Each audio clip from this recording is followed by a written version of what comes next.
দেশের আকাশে চাঁদ দেখা গেছে ঈদ ৭ই জুন। যে কোনো পরিস্থিতিতে আগামী বছরের জুনের মধ্যে জাতীয় নির্বাচন বললেন প্রধান উপদেষ্টা। ডিসেম্বরের মধ্যে জাতীয় নির্বাচন হতে হবে বললেন তারেক রহমান। জুবাইদা ৩ বছর ও তারেক রহমানকে ৯ বছরের দণ্ড থেকে খালাস। অবশেষে মুক্তি পেলেন জামায়াত নেতা এটিএম আজহার। ঈদের সংবাদকর্মীরা ছুটি পাচ্ছেন ৫ দিন। ঢাকায় তীব্র যানজট, রাজনৈতিক সমাবেশকে দায়ী করছে ট্রাফিক পুলিশ।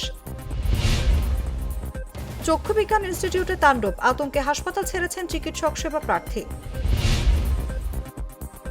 কর্মচারী অধ্যাদেশ বাতিল না হওয়া পর্যন্ত দিনে ১ ঘণ্টা কর্মবিরতি। প্রাথমিক বিদ্যালয়ে কর্মবিরতি অব্যাহত, বহু শিক্ষককে শোকজ।